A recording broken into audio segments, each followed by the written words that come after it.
Irmãos, vamos abrir a palavra de Deus em Romanos capítulo 3. Meu objetivo nessa noite é dar continuidade à nossa série de mensagens na carta aos Romanos. A última vez que nós pregamos na carta aos Romanos, terminamos o capítulo 2.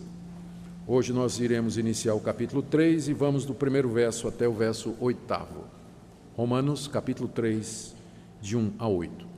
Eu vou pedir que você preste muita atenção, porque essa passagem, ela não é fácil. Então, mantenha sua Bíblia aberta e procure acompanhar o raciocínio. Pergunta do apóstolo Paulo: qual é, pois, a vantagem do judeu? Ou qual a utilidade da circuncisão? Muita sob todos os aspectos, principalmente porque aos judeus foram confiados os oráculos de Deus. E daí? Se alguns não creram, a incredulidade deles virá desfazer a fidelidade de Deus? De maneira nenhuma.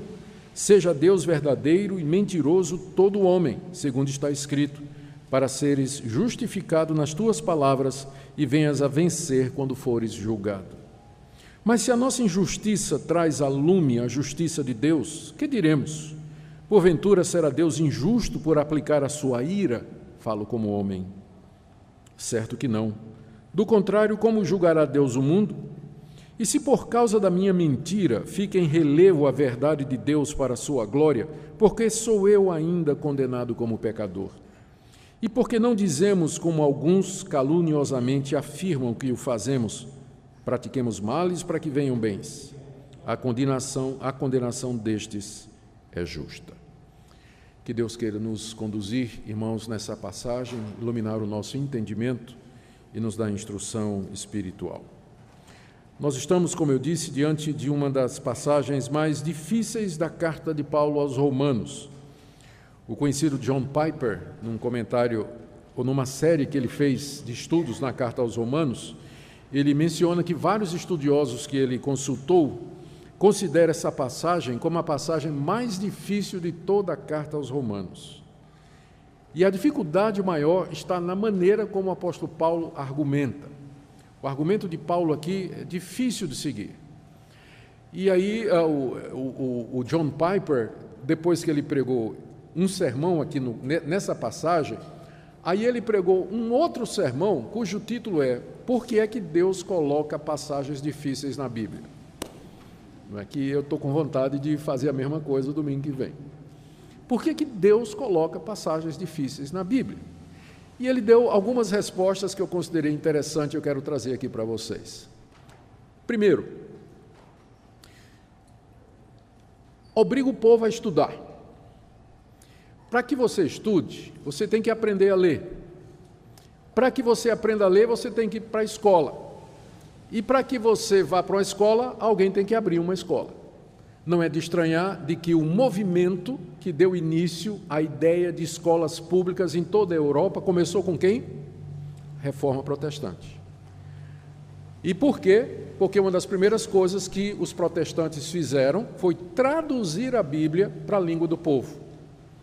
Só que, para que o povo pudesse ler a Bíblia, o povo tinha que aprender a ler. E o índice de analfabetismo na Europa medieval era coisa assim de 90%. Então tinha que ter escola. Não é à toa que a primeira escola pública da Europa foi aberta em Genebra por João Calvino. Foi a primeira escola pública da Europa. E por que os reformadores tinham tanto interesse em abrir escolas? Para que o povo pudesse aprender a ler, para ler a Bíblia. Então, passagens difíceis na Bíblia, elas instigam, elas desafiam, elas nos atraem a nos preparar para poder entendê-las. Isso provoca também a necessidade de gente treinada, porque a dificuldade reside no fato de que a Bíblia é um livro antigo, desde que o seu primeiro livro foi escrito, nós estamos falando aqui de 3.500 anos. A Bíblia é um livro antigo, ela foi escrita numa cultura que não existe mais, que é a cultura do Antigo Oriente, não tem mais essa cultura. Foi escrita em línguas que não se falam mais, o grego koiné, o hebraico daquela época, hoje em dia se fala outro tipo de hebraico, e o aramaico, que é uma língua morta. Então, Todos os autores morreram. Já perceberam a dificuldade? Se o Eliezer me manda um e-mail dizendo: pastor, amanhã às 8 horas eu vou na sua casa. Eu posso mandar um e-mail de volta para ele e dizer: você quer dizer 8 da manhã ou 8 da noite? Não posso? Mas eu não posso perguntar ao apóstolo Paulo: o que você quis dizer com os que se batizam pelos mortos? Eu não posso fazer essa pergunta ao apóstolo Paulo. Então, para que eu entenda isso, eu vou ter que estudar a língua do apóstolo Paulo, a cultura do apóstolo Paulo, os movimentos religiosos que haviam na época do apóstolo Paulo. Eu vou ter que aprender grego para que eu possa ter uma resposta. Então, o fato de que a Bíblia é um livro antigo, escrito em outras línguas, cujos autores estão mortos, numa cultura que não mais existe, fez com que a Reforma Protestante se preocupasse em preparar os seus pastores, preparar os seus líderes e os seus pregadores, porque nem todo mundo tem a oportunidade de fazer isso. A maioria de nós estaria ocupada ganhando o pão de cada dia, mas alguém precisava ser destacado, separado, para fazer esses estudos e dar respostas ao povo. A razão pela qual tem passagens difíceis na Bíblia é exatamente porque é como se Deus dissesse aqui, assim: eu vou me revelar a vocês, mas de um jeito que eu vou tirar o melhor que vocês podem dar. Vocês vão ter que estudar, vocês vão ter que ralar, vão ter que aprender a ler, vocês vão estudar a cultura antiga, vocês vão ver qual é o valor da história, vocês vão ver qual é o valor da arqueologia, vocês vão examinar o mundo maravilhoso que eu criei. Essa é a razão pela qual a gente tem a Bíblia e passagens difíceis nela. Eu achei essa explicação de John Piper muito interessante, por isso eu trago para vocês, porque eu concordo 100% com ela. É isso mesmo. Toda vez que eu encontro, quando vou lendo, eu estava até comentando com minha esposa hoje, mostrando para ela, estou lendo agora o Evangelho de João, a quantidade de interrogaçãozinha que eu coloco de lado. Vou lendo, aí tem uma passagem, aí interrogação. Eu estou esperando um dia, talvez quando as férias chegarem, eu vou sentar e pegar todas aquelas interrogações e eu vou tentar sair apagando todas elas. Porque eu não consigo ler sem entender. Eu quero entender o que está sendo dito. Então, a Bíblia, esse livro, ele mexe conosco, ele nos provoca, ele tira o melhor de nós, se você quer levá-lo a sério. E não é à toa que o lema principal da Reforma foi sola Escritura. Somente a Bíblia, ela é a revelação de Deus para nós, nos foi dada de forma escrita, de forma infalível, inerrante, autoritativa, e é nela que nós vamos encontrar, ouvir a voz do nosso Deus. Hoje à noite eu queria com vocês, então, tentar entender os pontos centrais do que o apóstolo Paulo está dizendo aqui. O fato de que é considerada uma passagem difícil não quer dizer que ela é impenetrável. Nós vamos ver que dá para entender o que é que o apóstolo Paulo está fazendo, mas não sem algum exercício antes. Vamos tentar lembrar aqui o contexto, porque essa é a regra número 1 quando você se depara com uma passagem bíblica. O que é que vem antes dela? O que é que vem antes dela? Especialmente quando a passagem começa com um pois. Está vendo pois aí no verso 1? Qual é pois? Então essas conjunções, elas ligam o que está sendo dito com o que foi dito antes. Então Paulo está fazendo uma conclusão de alguma coisa que ele falou antes. E o que é que ele falou antes? Então aí no capítulo 2, de 25 a 29, que é o contexto imediato, é aquilo que vem um pouquinho antes, nós vemos que o apóstolo Paulo estava dizendo, ele está escrevendo para os judeus aqui, se dirigindo aos judeus, e ele está dizendo que uma pessoa que não é judeu ou judia, ela pode se tornar judia se de coração guardar a lei de Deus. Os gentios não tinham a lei de Deus, mas os judeus tinham. Mas se um gentio no coração guardar a lei, ele vale igual a um judeu. E vice-versa. Um judeu que não obedece à lei, ele vai ser tratado como um pagão diante de Deus. Porque, Paulo está dizendo aqui, o que importa é aquilo que você é interiormente. Veja o que ele diz aqui no verso 28. Não é judeu quem é apenas exteriormente, e não é circuncisão a que é somente na carne. E no verso 29, judeu é o que é interiormente, e circuncisão a que é do coração. Ou seja, em outras palavras, o apóstolo Paulo está dizendo para os judeus: as vantagens que vocês receberam, a lei que vocês receberam, o sinal da circuncisão, isso aí não salva vocês se vocês de coração não obedecerem a Deus, a ponto de que se um pagão que não conhece estas coisas guardar a vontade de Deus, ele é mais judeu do que você, ele é salvo e você não é. E ao fazer isso, imediatamente o apóstolo Paulo já vê um judeu levantando a mão. Eu tenho algumas objeções, Paulo. Então, ele já vê um oponente imaginário levantando a mão para questionar o que Paulo diz. E o primeiro questionamento, são 3 questionamentos que os judeus certamente fariam a isso que Paulo está dizendo aqui. O primeiro questionamento é esse, então. Se tanto faz, se um gentio pode virar judeu e um judeu pode virar gentil, qual é a vantagem de ser judeu, Paulo? Qual é a vantagem, então, de ser judeu? Está no verso 1. Qual é, pois, a vantagem do judeu, ou qual a utilidade da circuncisão? Paulo está fazendo uma pergunta que ele sabe que alguém vai fazer. Ele está dialogando com um oponente imaginário e já levantando essas objeções, já para esvaziá-las, já para dar resposta. Ele está planejando ir a Roma, e lá tem uma comunidade muito grande de judeus. E quando ele chega lá, o pessoal vai fazer esse tipo de pergunta. Então, na carta, ele já está esvaziando, já está dando resposta antes. É como se ele dissesse assim: vocês na certa vão me perguntar, qual é a vantagem então do judeu? Para que serve a circuncisão? Para que Deus deu estas coisas para o povo escolhido? Ou então, a pergunta é mais ou menos isso: qual a vantagem que a gente leva em relação a Deus? Qual a vantagem que a gente leva em relação a Deus, pensando com relação aos que não são judeus? Os judeus diziam isso porque eles tinham sido escolhidos de entre todos os povos da antiguidade para ser o povo especial de Deus. Deus se revelou somente aos judeus. Ele não se revelou aos assírios, babilônicos, aos egípcios, aos filisteus, amonitas, moabitas, aos sírios. Não, Deus chamou os descendentes de Abraão e se revelou para eles, deu a circuncisão e deu a lei. Ora, se isso não garante a salvação, pergunta o judeu, então qual é a vantagem disso? Por que Deus fez isso? E a resposta de Paulo está aí no verso 2. Qual a utilidade? Qual a vantagem? Resposta de Paulo: muita. Sob todos os aspectos, principalmente porque aos judeus foram confiados os oráculos de Deus. Ou seja, há muitas vantagens em ser judeu e ter sido circuncidado. Paulo diz muitas, e na verdade ele tem uma lista. Mas sabe quando é que ele vai dar essa lista? Só no capítulo 9. Vamos dar uma olhadinha? Só no capítulo 9 ele vai dar a lista.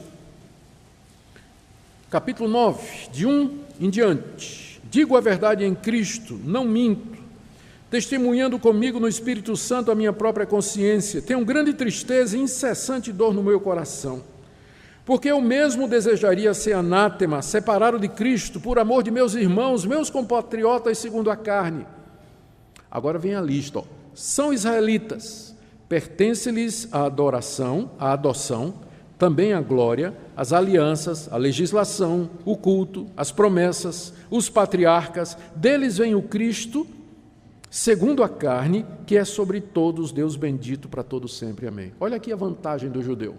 Eles foram adotados, receberam o conhecimento da glória de Deus, as alianças, a legislação, a lei, o culto verdadeiro a Deus, as promessas que Deus tinha feito. Os patriarcas Abraão, Isaque e Jacó são deles, e o Cristo veio deles. Então, qual é a vantagem do judeu? Muita, diz o apóstolo Paulo. Mas aí, voltando ao capítulo 3, ele lista apenas uma. Muitas. Principalmente, porque aqui talvez ele tenha querido dizer, primeiramente, porque aos judeus foram confiados os oráculos de Deus. O que são os oráculos de Deus? São as escrituras do Antigo Testamento. Deus confiou o Antigo Testamento aos judeus. É chamado de oráculo, Paulo usa esse termo, é um termo que era tirado da cultura popular. Quando alguém naquele tempo queria consultar a vontade de um Deus, ele ia ao oráculo daquele Deus. E lá havia geralmente uma pitonisa, uma feiticeira, que era considerada o oráculo. O Deus falava através dela. Então aqui Paulo chama as Escrituras dos oráculos de Deus, ou seja, o meio pelo qual Deus faz conhecer a sua vontade. Deus não tem outra maneira de revelar a sua vontade, a não ser através dos oráculos que ele deu a Israel, ou seja, as Escrituras, às quais depois os cristãos adicionaram o Novo Testamento, fechando o cânon completo. Então, qual é a vantagem do judeu? Resposta de Paulo: primeiramente, porque eles receberam a revelação escrita de Deus, os oráculos de Deus, a maneira pela qual Deus nos fala. Mas em que sentido isso era uma vantagem? Bem, vocês que estão acompanhando as minhas exposições desde o capítulo 1, vocês se lembram que Deus se revelou à humanidade de duas maneiras. Primeiro, na consciência. A ira de Deus se revela do céu, porque o que de Deus pode ser conhecido, entre eles Deus revelou. Capítulo 1, versos 18 e 19. Deus tem uma revelação de si mesmo na consciência. Todo mundo sabe que existe um Deus, ninguém nasce ateu. O pagão que vive lá no meio da floresta amazônica, ou perdido lá numa tribo da África, ou um berbere no deserto do Saara, ele sabe no coração que existe um Deus, porque é uma revelação de Deus na consciência. A segunda revelação de Deus é na natureza. Os céus proclamam a glória de Deus e o firmamento anuncia a obra das suas mãos. Aqui mesmo no capítulo 1, o apóstolo Paulo disse que não há uma única pessoa que possa dizer que não conheça a Deus, porque a glória de Deus e o conhecimento de Deus brilha por meio das coisas que foram criadas e se conhecem claramente desde o início do mundo. Então, os pagãos, eles têm duas revelações. A consciência deles diz que tem um Deus, e eles podem ver a natureza e concluir, conferindo com a consciência, de que aquilo não é fruto do acaso, mas que há uma inteligência, há um poder por detrás que antecede, é mais antigo do que a criação e que é responsável por ela. Mas agora Deus fez uma terceira revelação que é superior a todas as outras e que complementa as outras duas, que é a revelação escrita. Deus levantou homens a quem ele se revelou e mandou que esses homens escrevessem a sua vontade. Então, essa é a vantagem do judeu, porque foi a esse povo, os judeus, que Deus deu essa terceira revelação, que é a revelação escrita. Então, quando eles perguntam a Paulo, mas qual é a vantagem do judeu, então? Resposta de Paulo: muita. Para começar, receberam os oráculos de Deus, coisa que as outras nações não têm.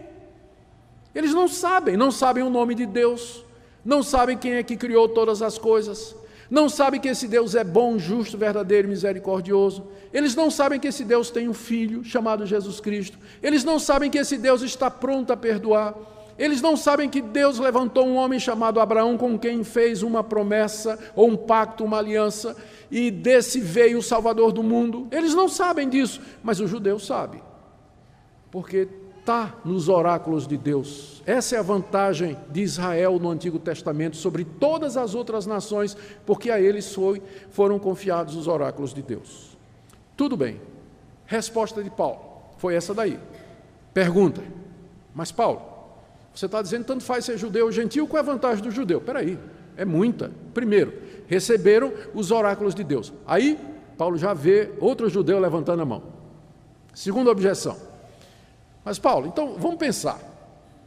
Se Deus deu a revelação dele, os oráculos dele à nação de Israel, e nesses oráculos, nessas escrituras, Gênesis, Êxodo, Levítico, Número, Deuteronômio, Josué, Juízes, Ruth, até Malaquias, todo o Antigo Testamento, se ali está a verdade de Deus, o caminho da redenção, por que é que a nação de Israel rejeitou Jesus Cristo?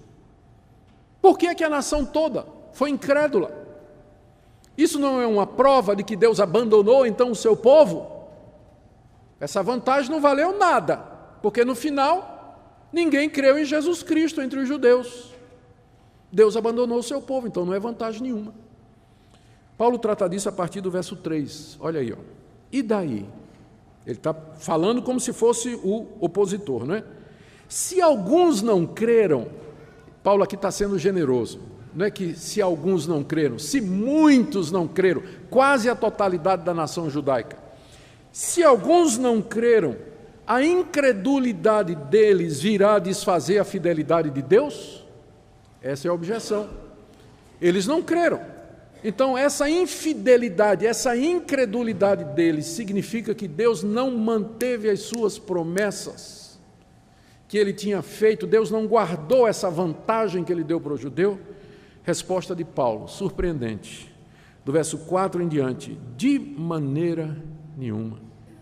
Seja Deus verdadeiro e mentiroso todo homem, segundo está escrito, para seres justificado nas tuas palavras e venhas a vencer quando fores julgado. Aqui a resposta do apóstolo Paulo, mais uma vez, ela é parcial. Deixa eu explicar. O raciocínio aqui do apóstolo Paulo, conversando com esse judeu opositor imaginário, é o seguinte: os oráculos de Deus que foram dados a Israel, que são as Escrituras, mostram que o Messias devia vir e sofrer pelos pecados para salvar o seu povo. Concorda? Concordo. Então, essa é uma vantagem do judeu sobre os gentios. Concorda? Concordo. Mas o judeu só pode crer que Jesus é o Messias se Deus lhe capacitar e lhe der fé. Concorda? Concordo. Muitos judeus, na verdade a maioria da nação, não creem nas Escrituras e muito menos que Jesus é o Messias prometido por Deus. Conclusão: isso é uma evidência de que Deus abandonou seu povo e que quebrou as promessas que fez a Abraão, Isaque e Jacó. Paulo responde essa pergunta em detalhes no capítulo 9, de 6 a 8, quando ele vai dizer: mas de jeito nenhum, porque a promessa de Deus não foi feita a toda a nação, foi feita ao remanescente fiel, aos eleitos que tinha dentro de Israel. O pacto foi feito com os eleitos que tinha dentro de Israel. Então, há um remanescente fiel que creu no Messias, como eu, por exemplo, diz o apóstolo Paulo. Eu que sou da descendência de Israel, que sou da tribo de Benjamim, eu creio no Messias, eu faço parte do remanescente fiel. Então, Deus não foi infiel. Paulo vai dizer isso no capítulo 9, e nós vamos deixar para ver isso quando chegar lá, no capítulo 9. Mas aqui no capítulo 3, ele diz simplesmente o seguinte: o fato de que os judeus foram incrédulos só prova aquilo que eu venho dizendo desde o início do capítulo 1, que todo homem é mentiroso e pecador e que só Deus é verdadeiro. Então só prova isso. A incredulidade dos judeus só prova o que eu venho dizendo desde o capítulo 1, que não há um justo, não há um sequer, que todos pecaram, inclusive os judeus, e a culpa deles é pior, porque ele tem os oráculos de Deus, rejeitaram esses oráculos e mataram o Messias. Então, seja todo homem mentiroso e Deus seja verdadeiro. E aí Paulo cita uma passagem do Salmo 51, está aí no final do verso 4, né? Ele diz assim: segundo está escrito. Essa passagem que ele cita do Salmo 51 é uma passagem muito conhecida. Todo mundo lembra o que é o Salmo 51, certo? O Salmo 51 foi aquele salmo que Davi escreveu quando ele pecou, quando ele adulterou. Ele se deitou com Batseba, que era mulher do general Urias. Quando Urias estava em guerra, Davi ficou em Jerusalém, mandou buscar a mulher do seu comandante, se deitou com ela, a mulher engravidou.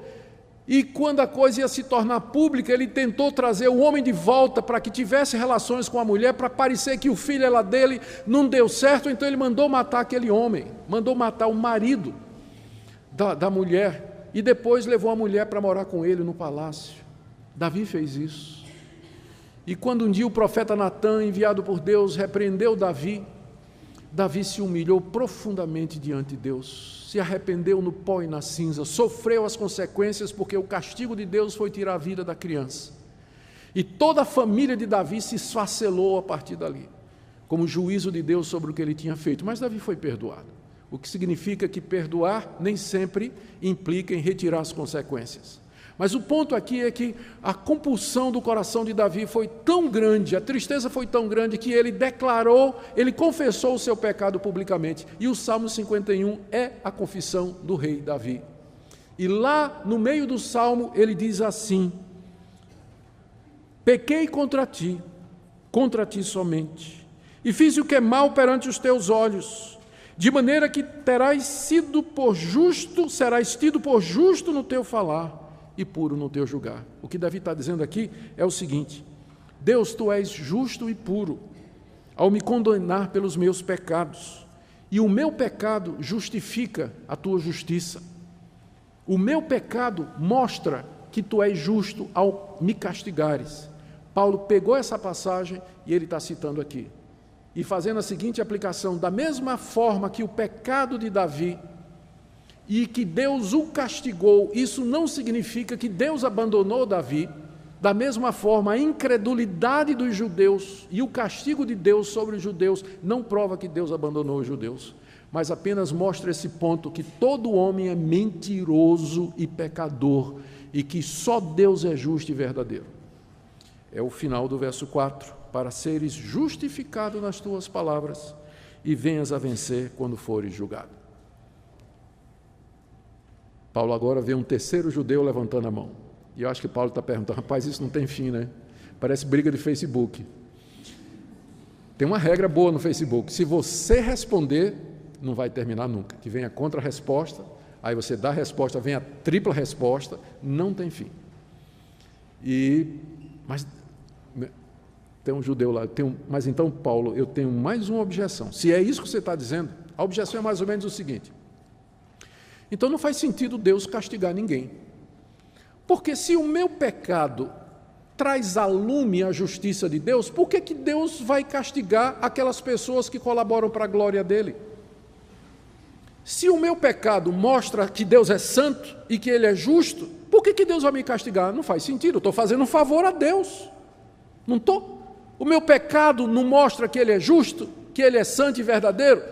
Então por que Ele vai me condenar se eu estou trabalhando para Ele quando eu peco? Não é? Você vê que tem gente para tudo, né? E a paciência de Paulo aqui, ó, a resposta de Paulo. Paulo antecipa essa questão aqui no verso 5. Aí ele diz: mas, está falando como se fosse o cara, se a nossa injustiça traz a lume, quer dizer, traz à luz a justiça de Deus, que diremos? Porventura será Deus injusto por aplicar sua ira? Não é injusto Deus derramar sua ira sobre nós, quando, pela nossa injustiça, a justiça dele vem à luz? E Paulo está com tanta vergonha desse argumento, que ele até diz aqui, ó, eu estou falando como homem. Acho que Paulo diz assim: gente, eu só vou tocar nesse assunto, porque eu sei que alguém vai dizer, mas é tão fraco isso aqui, eu estou escrevendo como um homem, aí eu estou escrevendo na maneira que essas pessoas costumam falar. Olha a resposta dele aqui. São 3 pontos da resposta do apóstolo Paulo. É claro, ele diz assim, não é? No verso 5, se a nossa injustiça traz a lume a justiça de Deus, que diremos tal? Resposta: Deus é injusto? Verso 6, certo que não. Paulo não aceita nem a menor possibilidade de que esse argumento esteja correto, não é? Ele diz: é certo que não, mas aí ele dá 3 pontos. Primeiro, ele diz: como julgará Deus o mundo? Todo judeu acreditava no dia do juízo. Todo judeu sabia que Deus tem marcado um dia em que Ele vai julgar o mundo. Ora, se o argumento é que Deus é injusto por derramar a sua ira e castigar aqueles que promovem a sua justiça, significa que você não vai ter juízo final. Porque não vai ter. Se Deus é injusto castigando os pecadores, porque o pecado dos pecadores traz glória para Ele, então isso significa que não vai ter fim do mundo. E para o judeu era inaceitável, porque o judeu acreditava no fim do mundo. É claro que o judeu achava que ele ia escapar no juízo final e só os gentios iam ser condenados, porque ele era filho de Abraão, mas ele acreditava que tinha um dia do juízo. Então Paulo está usando aqui o que a gente chama de um argumento ad hominem. Ele pega o argumento e vira contra o oponente. Se o que você está dizendo é verdade, e aquilo que você acredita sobre o fim do mundo? Vai ter ou não vai? O judeu ia ter que dizer: não, eu acredito no juízo final. Então, Deus é justo. Então, Deus tem o direito de julgar. E Ele vai derramar sua ira com justiça sobre os pecadores. Segundo ponto. E aqui, Paulo vira mais outro argumento contra os judeus. É mais ou menos assim, eu vou explicar antes de ler. Paulo diz assim: vamos supor que o seu raciocínio está correto. Ou seja, Deus não pode me condenar porque o meu erro mostra que Deus é grande e glorioso. É isso que você está dizendo? É. Então veja só, por que vocês me condenam então? Vocês ficam dizendo que eu estou pregando um evangelho falso. Vocês me perseguem de cidade em cidade. Aonde eu vou, eu sou preso e vocês me acusam diante das autoridades. Já fui chicoteado, já fui apedrejado, expulso da cidade, fui preso, passei fome e necessidade. Mas então vocês estão sendo incoerentes. Se o pecado traz glória a Deus e por isso Deus não pode condenar o pecado, por que vocês estão me condenando?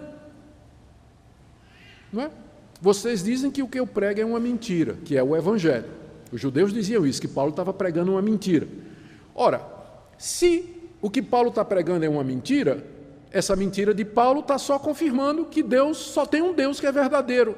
Então Paulo não merece ser condenado, porque a mentira de Paulo exalta a glória de Deus. Então por que os judeus estão condenando ele?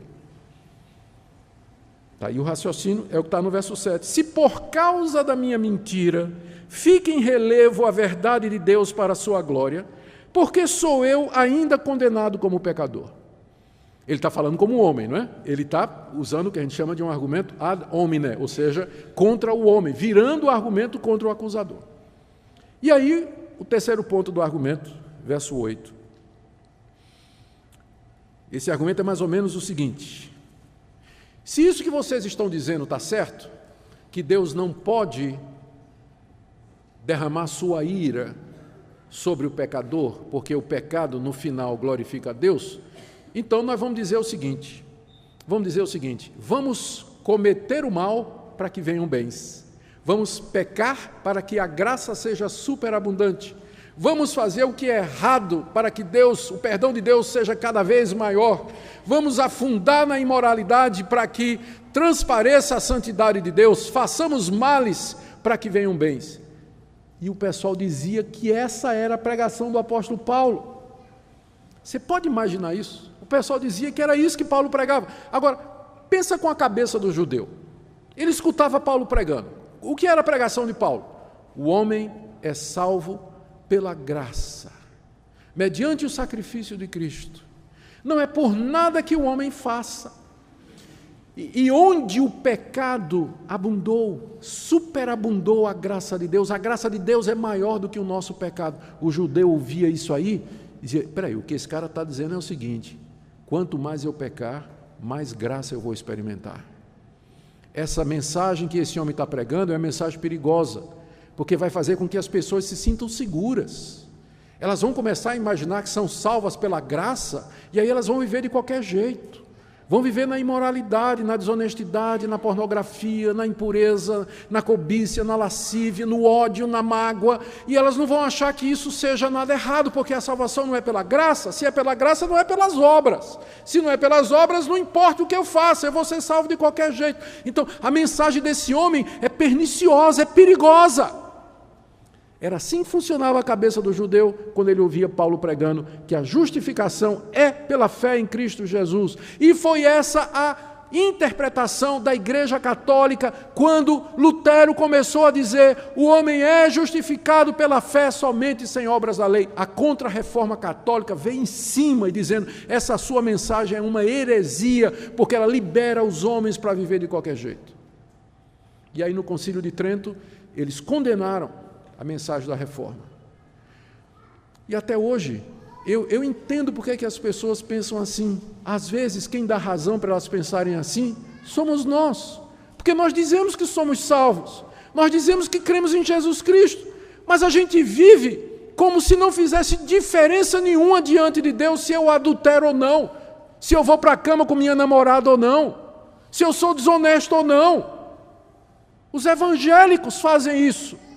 E o mundo olha e diz, esse pessoal diz que é salvo, mas não estou vendo diferença nenhuma entre a maneira deles viver e a minha maneira. Aí eles vão dizer isso aqui, façamos males para que venham bens. Era a interpretação que se fazia da pregação do apóstolo Paulo. Paulo, ele vai responder isso mais adiante no capítulo 6. No capítulo 6 ele vai dizer, continuaremos no pecado para que a graça seja mais abundante? Resposta de Paulo, de modo nenhum. como é que nós vamos permanecer no pecado? Nós que já morremos para o pecado. E aí ele vai introduzir a doutrina da nossa união com Cristo, e ele vai dizer, uma pessoa que é crente de verdade, ela morreu com Cristo na cruz para o pecado, ela não é mais escrava do pecado, ela não vive mais debaixo do domínio do pecado, é uma contradição em termos. Um crente que vive na prática do pecado, ou ele não é crente, ou ele vive uma vida de santidade, mas ele não pode ser as duas coisas. Ele vai responder isso no capítulo 6, mas por enquanto aqui, ele só responde dizendo, verso 8, porque não dizemos como alguns caluniosamente afirmam que fazemos, pratiquemos males para que venham bens. Paulo diz simplesmente isso, olha, a condenação destes é justa. Eu não vou nem responder, diz o apóstolo Paulo, Deus vai julgar esse pessoal. Tem hora que não adianta mesmo, responder, é dizer, esperar o juízo de Deus. No dia do juízo nós vamos ver, se foi isso que eu disse.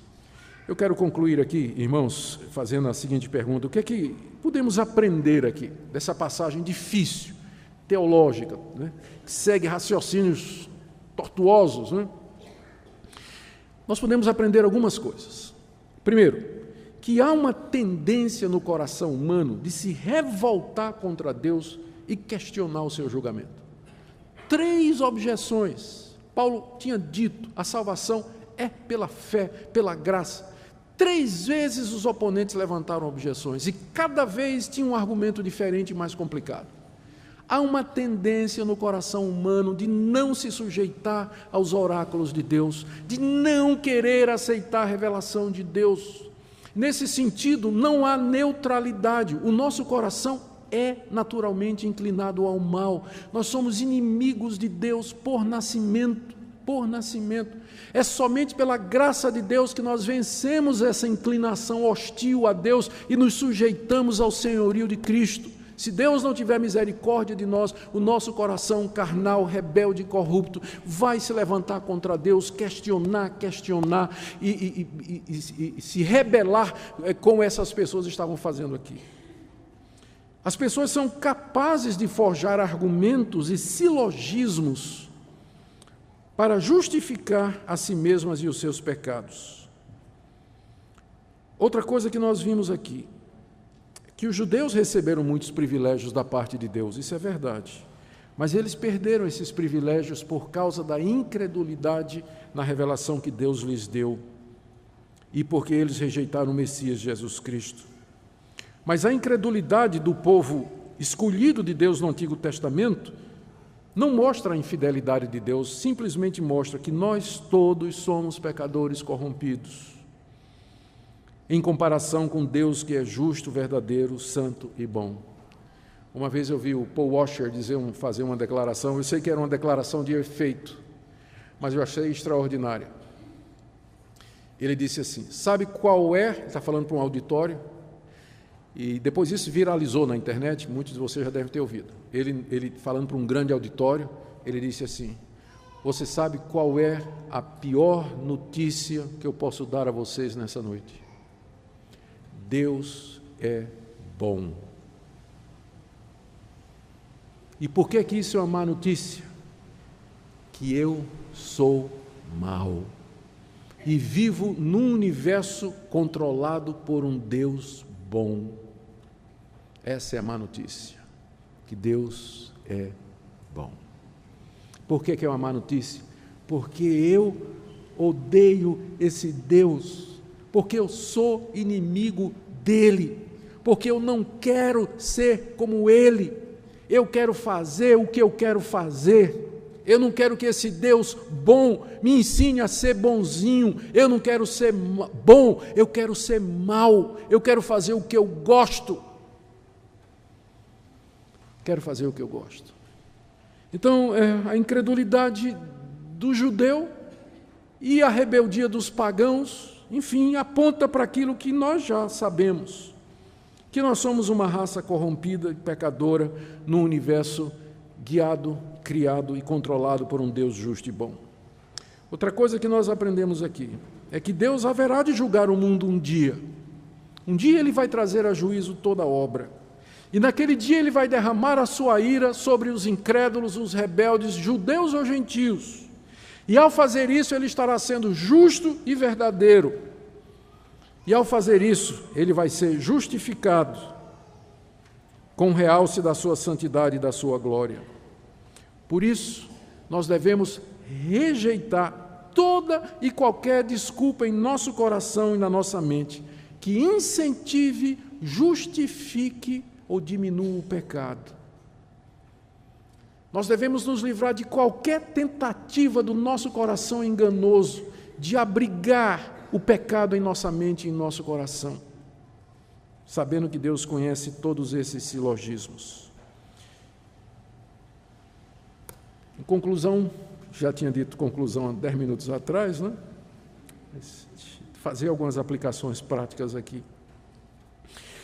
Se você teve dificuldade em entender e compreender e acompanhar o raciocínio de Paulo, ótimo, eu também. E eu creio que isso deve ser um desafio para nós. Quem sabe você devia gastar mais tempo estudando a palavra de Deus. Quem sabe você não fica encorajado a comprar um bom comentário na carta aos Romanos, uma boa Bíblia de estudos. Tirar tempo para estudar, analisar, tentar entender. O cristianismo não é somente uma maneira de viver, mas é um conjunto de doutrinas que eu tenho que compreender e crer e receber no meu coração e na minha mente. Então, é um bom incentivo para isso. Não desanime, mas procure estudar as Escrituras. Orar, pedindo a Deus orientação e iluminação. Hoje em dia, o nível de conhecimento da Escritura é muito baixo no meio do povo evangélico. A gente gasta mais tempo, e eu não sei quem foi que disse isso, foi um desses grandes aí, não sei se foi o Tim Keller que disse, que no dia do juízo o Facebook vai mostrar que muita gente não leu a Bíblia, não era por falta de tempo. Porque passou o tempo todo lá. E Bíblia que é bom, estudo da palavra de Deus, não. Então, no dia do juízo, pelo menos para alguma coisa, as mídias sociais vão para mostrar de que essa sua desculpa de que você não tem tempo é esfarrapada, ela é falsa, porque você tem. Então, é esse encorajamento aqui que eu queria trazer para vocês. Talvez aqui nessa noite haja pessoas que têm dificuldade com o conceito da justiça de Deus, fazendo a seguinte pergunta: como é que Deus pode condenar a humanidade se o mal entrou no mundo pelo decreto e permissão dele? Como é que ele condena aquilo que ele mesmo autorizou? A resposta é que a própria Bíblia, a mesma Bíblia que diz que Deus é soberano e Senhor absoluto de todas as coisas, é também a mesma Bíblia que diz, e nós acabamos de ler agora, de que os judeus são responsáveis pela sua incredulidade e que você é responsável pela sua rebelião e que Deus será perfeitamente justo no dia que Ele julgar você pelos seus pecados. Por isso, só podemos ter uma atitude diante da palavra de Deus, nos curvar diante dele, reconhecer os nossos pecados, confessar a ele a nossa iniquidade e dizer para ele: Senhor, tu és bom, justo e verdadeiro, eu sou mau, eu sou rebelde, eu sou teimoso, tenha misericórdia de mim. Teu Filho Jesus Cristo na cruz do Calvário derramou sangue precioso para me purificar. Eu quero ter minha vida mudada, eu quero ter minha vida transformada, eu quero que o meu coração e a minha mente se sujeitem ao teu senhorio, quero me curvar diante de ti e viver para a tua glória. Graças a Deus que hoje à noite Deus nos dá essa oportunidade. E eu queria convidar você a pensar sobre isso e nessa noite entregar seu coração sem reservas a Jesus Cristo. Não quer dizer que você não vai ter dúvidas, elas serão esclarecidas depois. Mas uma coisa você não precisa ter dúvida nenhuma: Deus é justo e você é mentiroso. E só tem uma saída disso: é você se humilhar diante dele, pedir perdão a ele pelos seus pecados e receber pela fé a dádiva de Jesus Cristo como nosso Redentor, que Deus dá abundantemente a todo aquele que se humilha diante dele. Amém? Oremos. Ó Senhor, nós te damos graças pela tua misericórdia, te damos graças porque na tua bondade e na tua justiça, enviaste Jesus Cristo para ser o nosso Salvador. Nós não merecemos nada, a não ser tua justa condenação. Nós pedimos, nosso Pai, que tua palavra nessa noite traga redenção, conversão, arrependimento, mudança de vida. Que o Senhor nos visite pelo Espírito Santo, console o coração do teu povo, traga esperança e renove a confiança de todo crente verdadeiro. É o que nós te pedimos, em nome de Jesus. Amém.